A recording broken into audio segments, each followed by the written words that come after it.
الحمد لله وكفى وسلام على عباده الذين اصطفى أما بعد فأعوذ بالله من الشيطان الرجيم بسم الله الرحمن الرحيم وقال النبي صلى الله تبارك وتعالى عليه وسلم أنا عند المنكسرة قلوبهم او كما قال صلی اللہ تبارک و تعالی علیہ وسلم۔ حضور اکرم صلی اللہ علیہ وسلم کی احادیث طیبہ میں سے ایک حدیث کا ایک حصہ تلاوت کیا ہے۔ دعا ہے کہ اللہ تبارک و تعالی اس کا صحیح مفہوم بیان کرنے کی اور ہم سب کو اس پر عمل کرنے کی توفیق نصیب فرما دے۔ کچھ دن پہلے وہ وقت تھا جب ایک دوسرے کو مبارکباد دے رہے تھے کہ رمضان المبارک آ گیا۔ اس مبارکبادی کا پیغام جس انداز سے جس نے دینا تھا دے دیا، گزر گیا۔ آج اسی رمضان المبارک کا آخر جمعہ الحمدللہ ہم اللہ کے گھر میں بیٹھے ہیں۔ اللہ سے تو دعا ہے کہ اللہ تعالیٰ اس سال کے اس مہینے کے جو ایام رہ گئے یہ اور آئندہ سالوں میں بھی ہمیں یہ بار بار مقدس مہینہ نصیب فرماتے رہے۔ اللہ تعالیٰ کبھی ہمیں محروم نہ کرے۔ آج مسلمان مسجد کے اندر اس جذبے اور ولولے کے ساتھ حاضر ہے کہ جی جمعۃ الوداع ہے، آخری جمعہ ہے۔ کہاں وہ وقت تھا کہ ایک دوسرے کو مبارکباد دے رہے تھے، اور کہاں آج ہماری سوچ یہ ہے کہ آج جمعۃ الوداع ہے، آخری جمعہ ہے، بڑے جذبے کے ساتھ بڑے ولولے کے ساتھ آج مسجدیں ماشاءاللہ آباد ہیں، اور اس جمعہ کی تیاری ہم ایک دو دن پہلے سے کرنا شروع کر دیتے ہیں۔ ہماری سوچ ہے کہ آخری جمعہ ہے۔ مسئلہ صرف اتنا ہے کہ جو چیز ہم نے اپنے سوچ سے بنائی ہے، شریعت نے ہمیں اس کا کوئی حکم نہیں دیا ہے۔ ہم نے اپنی سوچ سے اس جمعہ کے متعلق کیا کچھ باتیں بنائی ہوئی ہیں، کیا کچھ چیزیں سوچ کر رکھی ہیں، یہ سب ہمارے جذبات ہیں جو سراسر شریعت کے خلاف ہیں۔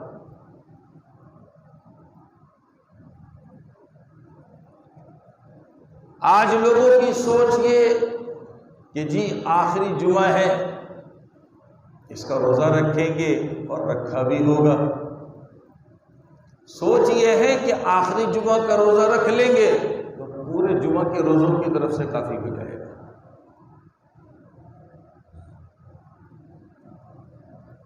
کچھ سوچ ایسی بنی ہوئی کہ اتنی رکعت پڑھ لیں گے، یہ کر لیں گے، زندگی بھر کے اس عمل سے فلاں چیز سے کافی ہو جائے گا۔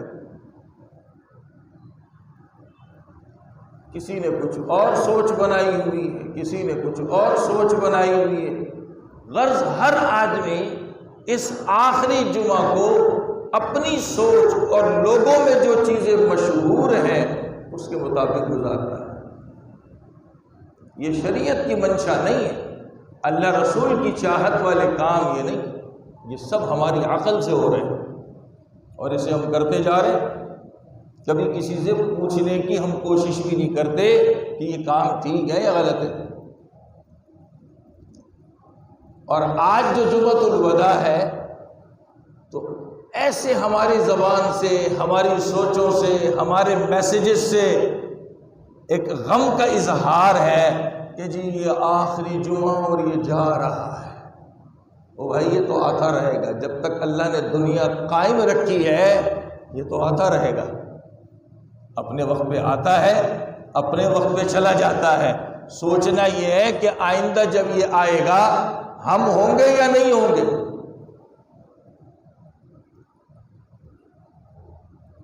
اور اگر ہم ہیں تو آیا اسلام کے اوپر باقی رہ کر اس کو صحیح طور پر اس کا استقبال کر سکیں گے نہیں کر سکیں گے؟ یا مسلمان رہ کر کے اس کے جو حقوق ہیں ہم ادا کر سکیں گے کہ نہیں کر سکیں گے؟ ہم تو اپنے جذبات کا اظہار ایسے کر رہے ہیں، پتہ نہیں ہم سے کون سی چیز ایسی رخصت ہو کے جا رہی، ہم غم میں لگے ہوئے۔ کس بات کا غم ہے؟ یہ وقت غم کا نہیں ہے کہ جی ہم اپنے میسیجز کے ذریعے سے، زبانوں سے، جی آخری جمعہ اور جمعۃ الوداع اور یہ الوداع اور فلاں، یہ سب ایسی باتیں کچھ نہیں ہے۔ اللہ نے جب تک قیامت رکھی، جب تک یہ دنیا رکھی ہے، قیامت تک کے وقت تک یہ رمضان نے آنا ہے۔ سوچنا یہ ہے کہ آنے کے بعد ہمیں نصیب ہوگا کہ نہیں ہوگا۔ دھکا کس کو دے رہے ہیں ہم لوگ؟ آج عجیب ہمارے جذبات، پتہ نہیں ہم نے کیا سمجھ لیا جمعۃ الوداع کو۔ جیسے رمضان کے عام دن ہے، یہ بھی ایک دن ہے، بس اللہ نے جمعہ کے دن کی وجہ سے ایک جمعہ کی فضیلت دی ہے، وہ رمضان کے علاوہ بھی جمعہ کے دن میں ہوتی ہے، رمضان میں بھی ہوتی ہے۔ اللہ تعالیٰ نے جو ایام دے دیے، جو کچھ اس کے اندر ہم کر سکے اس پر ہم نے شکر ادا کرنا ہے، یہ ہے اصل کام۔ جس کو ہم دھکا دے کے بھگا رہے ہیں اس میں کچھ نہیں رکھا۔ اصل کام یہ ہے کہ اللہ نے یہ مہینے کے دن دیے اور اس میں پروردگار نے جو ٹوٹی پھوٹی عبادت کی توفیق عطا فرمائی، اس پر شکر ادا کرنا ہے۔ جو اس میں کمی کوتاہی رہ گئی اس پر اللہ سے معافی مانگنی،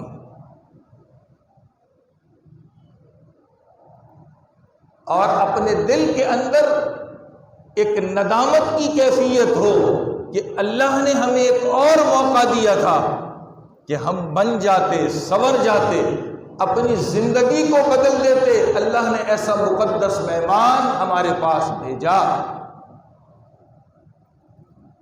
مگر ہم اس کی قدر نہ کر سکے۔ آج ہم میں سے کسی کے دل میں یہ افسوس نہیں ہوتا کہ یہ مہینہ گزر رہا۔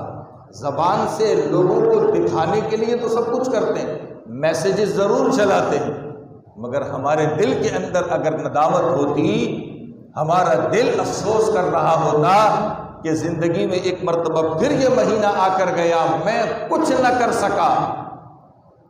زبان سے کہنے کی ضرورت نہیں تھی، صرف دل کے اندر انسان سوچ لیتا کہ اللہ مجھ سے کیا ہو گیا، یہ مجھ سے اس مہینے کی قدر نہ ہو سکی، یہ کیا ہوا مجھ سے۔ تو پروردگار کے یہاں یہ بہت بڑی چیز ہے۔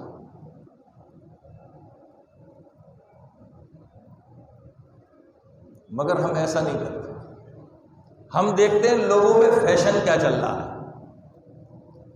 بس اس فیشن کے اوپر آ جاتے ہیں اور انہی فیشنوں والے کام میں لگے پڑے رہتے ہیں۔ خوش ہے جی دین ہے، دین نہیں ہے، یہ ہماری سوچ سے بنا ہے۔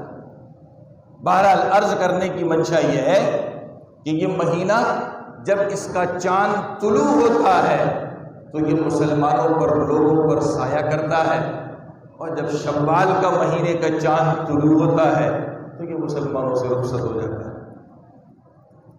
اور پروردگار نے جو دن رات کی ایک گردش رکھی ہے، اس گردش کے اندر اس مہینے کی گردش بھی موجود ہے۔ یہ اپنے وقت کے اوپر آتا ہے اور مسلمانوں میں، لوگوں میں رہ کر کے چلا جاتا ہے۔ لوگ اس سے کتنا فائدہ اٹھاتے ہیں یہ اب لوگوں کے اوپر ہے، یہ لوگوں کے اوپر ہے۔ اگر تو اس سے فائدہ اٹھا لیا ہے اور اس کو قیمتی بنا لیا ہے تو بڑے خوش قسمت لوگ ہیں، اور اگر ہم سے یہ قیمتی نہیں بن سکا ہے، ہم نے اس میں کمی کوتاہی کی ہے، ڈنڈیاں ماری ہیں، تو اب اللہ کے حضور رونے کا موقع ہے، افسوس کرنے کا مقام ہے کہ یہ مہینہ آیا اور ہم اس میں کچھ نہ کر سکے اور ہم سے جا رہا ہے۔ ایک بادشاہ کسی کے یہاں مہمان ہو جائے اور میزبان اس کی مہمانداری کرے، جو مہمانی کے تقاضے ہیں اسے پورا کرے، اور پورا کرنے کے بعد اس کے پاس آ کر بیٹھ جائے اور بادشاہ سے کہے کہ آج میں نے جیسی آپ کی مہمانی کی ہے، زندگی میں کسی نے آپ کی ایسی مہمانی نہیں کی ہوگی، اور آج تک ایسی مہمان نوازی کوئی آپ کی کر بھی نہ سکا ہوگا،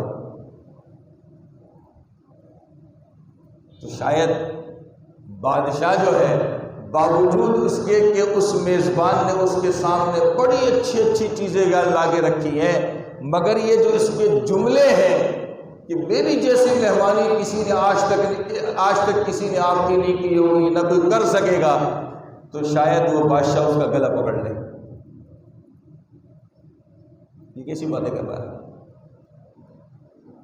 لیکن ایک غریب سیدھا سادہ آدمی، یہ بادشاہ اس کے یہاں مہمان ہو جائے اور وہ اپنی طاقت کے مطابق دال روٹی، سوکھی روٹی، پانی لا کے رکھ دے اور سامنے آ کر ہاتھ جوڑ کے بیٹھ جائے، آپ کا رتبہ بڑا ہے، آپ کا مقام اونچا ہے، آپ بادشاہ سلامت ہیں، میں ایک غریب سادہ آدمی ہوں، میں اپنی طاقت کے مطابق جو کر سکتا تھا وہ میں نے کر لیا، اگر اس میں کوئی کمی بیشی رہ گئی تو مجھے معاف کر دینا۔ دونوں میں کتنا فرق ہے؟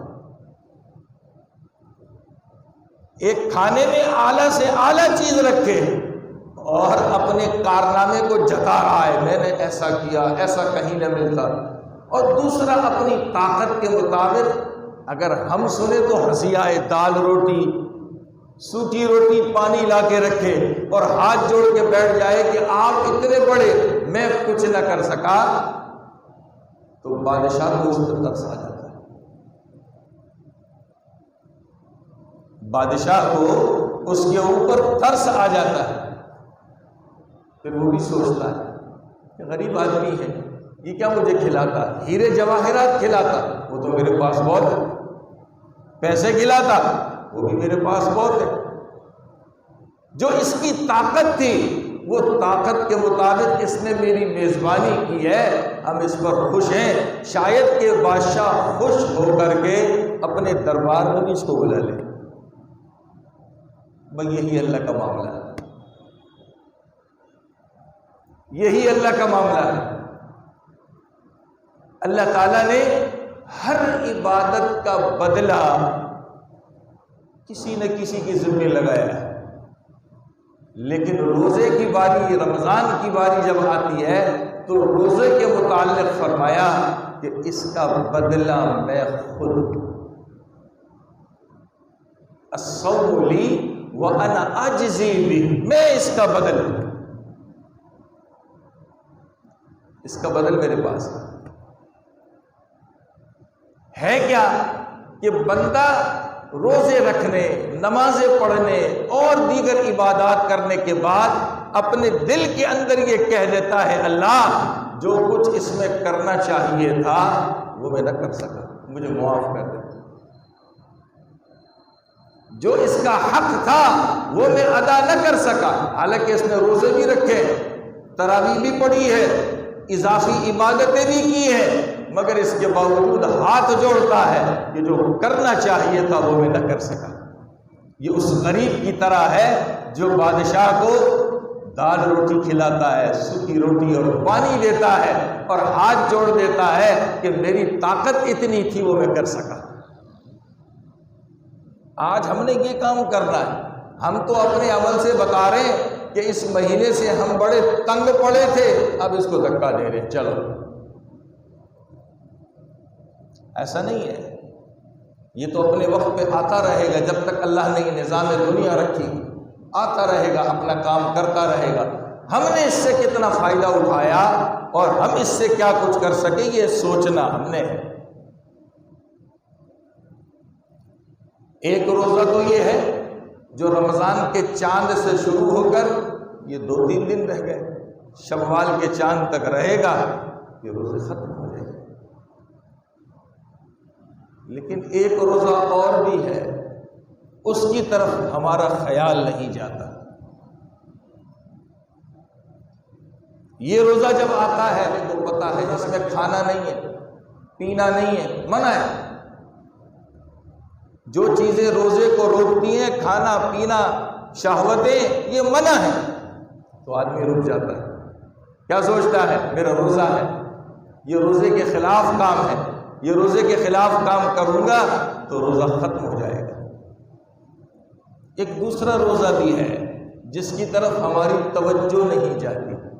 وہ روزہ شروع ہوتا ہے جب ہم بالغ ہوتے ہیں،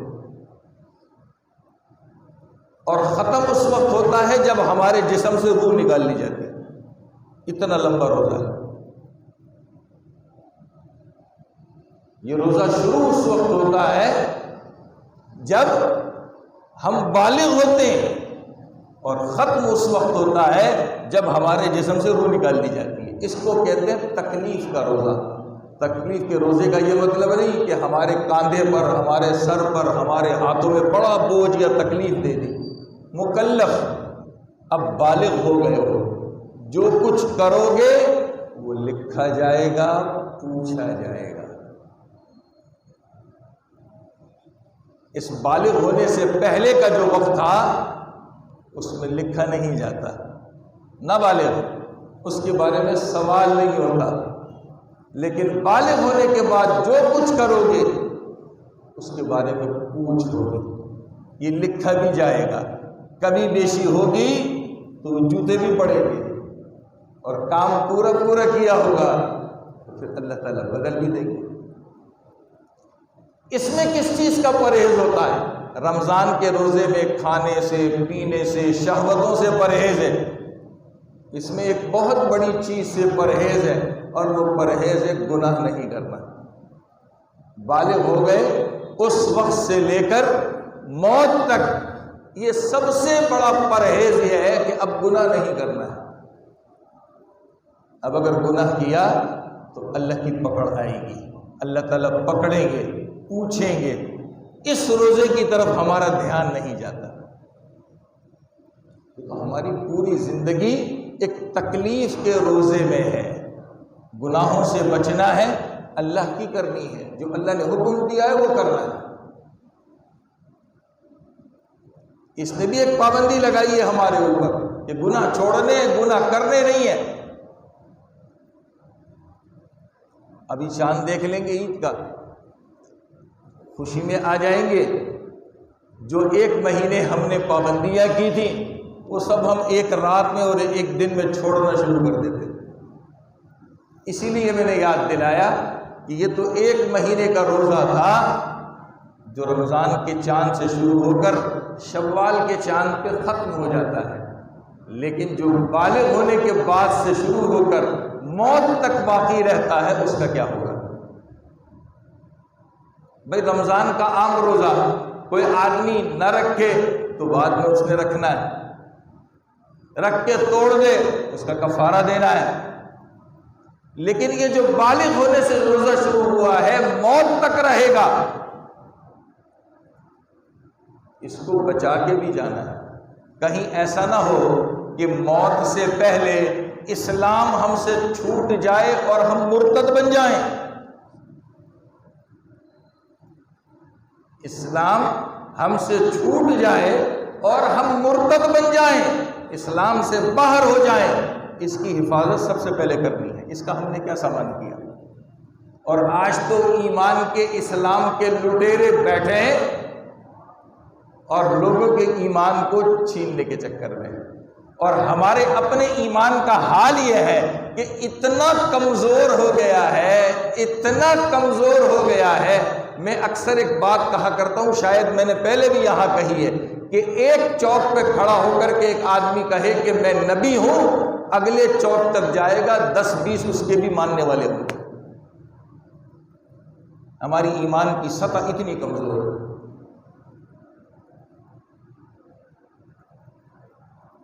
ہمارے ایمان کی سطح اتنی کمزور ہے۔ اب کل رات گزاری، بڑی رات تھی، 27 کی رات تھی، نفلیں پڑھ لی، دعائیں کر لی، خوش بیٹھے کہ اب پورے سال گناہ کرتے رہیں گے، بس آج بخش دیے گئے؟ بھائی اس کا پروانہ کس نے دیا؟ کس نے آپ کے گھر کے دروازے پر لکھ دیا کہ 1 سال کے لیے سب کچھ معاف ہو گیا؟ پوچھیں اب آج جمعہ ہے اور آخری ہے، جمعۃ الوداع ہے، جی جمعۃ الوداع پڑھ لیں گے، بس صرف جمعۃ الوداع کا ہی روزہ رکھ لیں گے اور آج 4 رکعت پڑھ لیں گے تو ساری نمازیں بھی ہو گئی، سارے روزے بھی ہو گئے، سب کچھ ہو گیا۔ یہ ہمارا دھوکہ ہے، شیطان نے کس چکر میں ڈال دیا؟ جیسے یہ عبادتیں ہم سے چھڑوا دیں اور اس کے چھوڑنے پر ہمیں کوئی غم افسوس نہیں، ایسے ہی یہ شیطان اور ایمان اسلام کے لٹیرے ہمارے اندر سے ایمان کو کھینچ رہے ہیں، نکال رہے ہیں، اور کتنے لوگ بیچارے مرتد بن بھی جاتے ہیں، ہوش ہی نہیں، پتہ ہی نہیں۔ تو یہ جو روزہ ہے جو بلوغت کے بعد سے شروع ہوا ہے اور ہماری موت تک رہے گا، اس میں ہم نے اپنے ایمان کو بچا کر لے کے جانا ہے۔ اگر ایمان بچا کر لے کر نہ گئے تو پتہ نہیں آگے ہمارا حال کیا ہوگا۔ تو اس کے لیے سب سے بڑی ہمارے لیے جو حد باندھی ہے وہ یہ ہے کہ اسلام کی حالت میں گناہ نہ کرو۔ کمزور ہے، ہو جاتے ہیں تو فوراً اللہ تعالیٰ سے پکی اور سچی توبہ کرو۔ آج ہم اس کو بھی بھول گئے، اور اس کو کیوں بھولے ہیں؟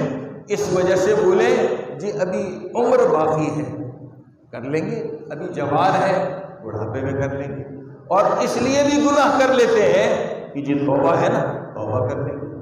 سوال یہ ہے کہ یہ بڑھاپے کی عمر کو ہم پہنچیں گے یہ ہمیں پتہ ہے، اور کیا یہ بھی معلوم ہے کہ گناہ کرنے کے بعد توبہ کا بھی موقع ملے گا؟ ہمیں کچھ نہیں معلوم۔ یہ رمضان ہمیں بہت بڑا سبق دے کر کے جا رہا ہے۔ اپنی زندگی بدلو، اپنی ایمانی کیفیات بدلو، جن عبادتوں پر اللہ تعالیٰ لے آئے ہیں اس کو ہمیشہ باقی رکھنے کی کوشش کرو، اور اللہ کے حضور توبہ کرتے رہا کرو۔ یہ رمضان تو جا رہا، جو اس سال کے اس مہینے کے چند دن رہ گئے، اللہ تعالیٰ ہمیں اس کی خوب قدر کی توفیق عطا فرمائے، اور اس میں ہم اللہ سے خوب گناہوں کی معافی مانگنے والے ہوں، توبہ کرنے والے ہوں، اور آئندہ کے لیے اس مہینے کو مانگنے والے ہوں کہ ہماری زندگی میں یہ آتا رہے، ہمیں ملتا رہے، ہم اس کی قدر کرتے رہیں۔ رمضان المبارک کے اندر جہاں یہ ابھی یہ راتیں گزر رہی، 21 بھی الحمدللہ گزر گئی، 23 بھی گزر گئی، 25 بھی گزر گئی، اور کل 27 بھی گزر گئی، ابھی ایک باقی ہے 29۔ یہ ہم راتیں جانتے ہیں، اس کے علاوہ ہم نہیں جانتے۔ ان راتوں کے علاوہ اللہ تعالیٰ نے انسانوں پر بڑی مہربانی کی ہے، اور ان مہربانیوں میں سے مہربانی یہ ہے یہ جو ہماری چاند رات آ رہی ہے۔ جس دن عید کا چاند نظر آئے گا، جس رات کو یہ جو چاند رات ہوگی، یہ بھی بڑی قیمتی رات ہے۔ اس رات میں اللہ کی عبادت کرنی چاہیے۔ ہم لوگ اپنی تیاریوں میں مصروف ہوتے، تیاریاں بھی کیجیے، لیکن رات کے اخیر پہر اللہ تعالیٰ کو آدھا گھنٹہ دے دیں، زیادہ نہیں، آدھا گھنٹہ دے دیں، آدھا گھنٹہ۔ جو کچھ ہم پڑھ سکتے ہیں، کر سکتے ہیں، کر گزریں، اور پھر اللہ سے دعا کریں۔ اس رات کو قیمتی بنانے کا فائدہ کیا ہوگا؟ ایک جگہ لکھا ہے کہ اس رات کو قیمتی بنانے والے پر اللہ تعالیٰ جنت کو لازم کر دیتے ہیں، اور ایک جگہ لکھا ہے کہ قیامت کے دن اللہ تعالیٰ عرش کے سائے کے نیچے جگہ عطا فرمائیں گے کہ اس سائے کے علاوہ کوئی سایہ نہ ہوگا۔ ایسے ہی اللہ کی مہربانیوں میں سے ایک مہربانی صدقۃ الفطر کی ہے۔ صدقۃ الفطر کیا ہے؟ اگر احادیث کو سامنے رکھیں تو میں اپنے الفاظ میں اس کا مطلب بیان کر دوں۔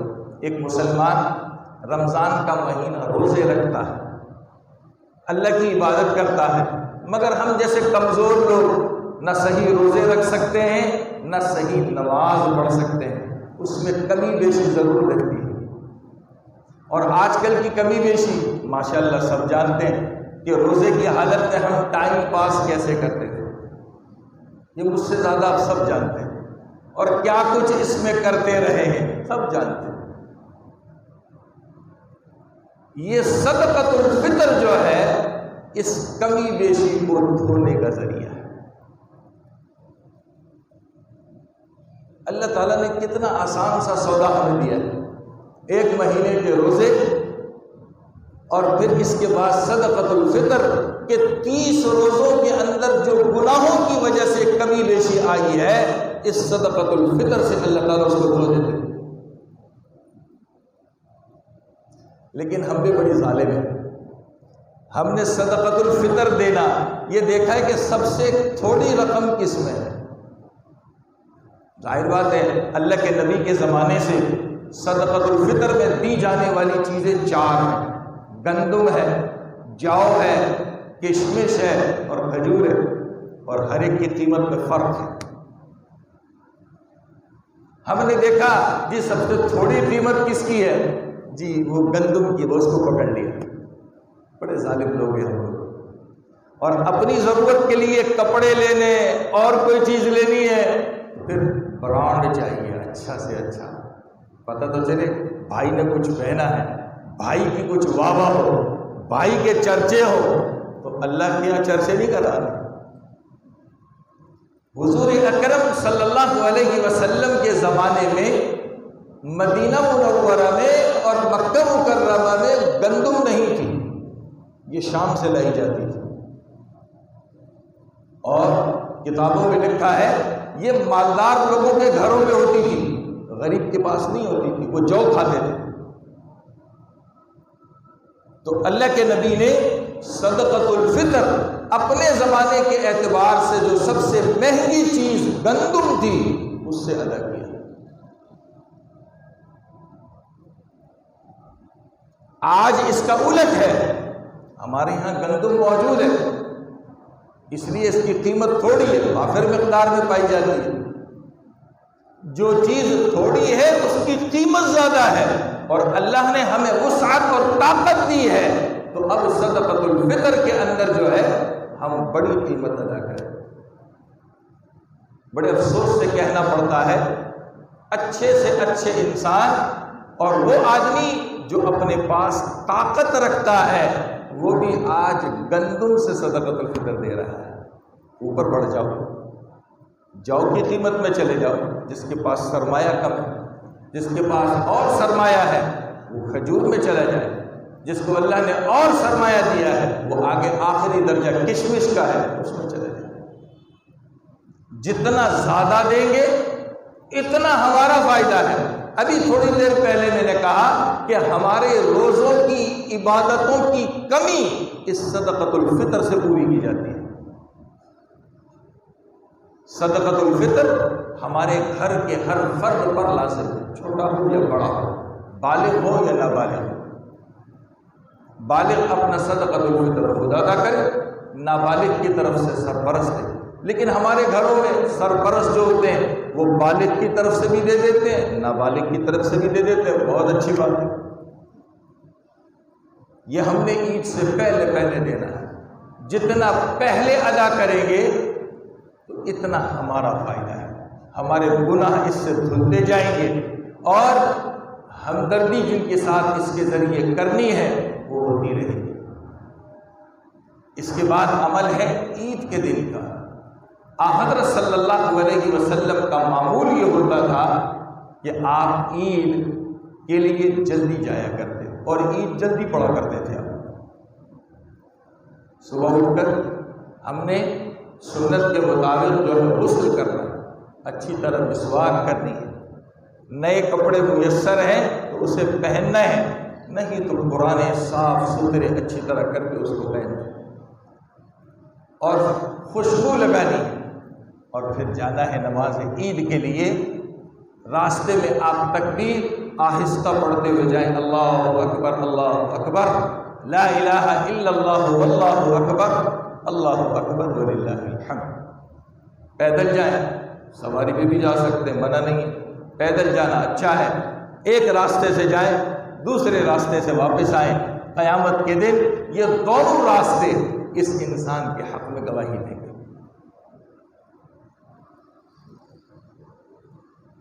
عید ادا کریں اور عید کے جو تقاضے ہیں اسے پورا کریں انشاءاللہ العزیز۔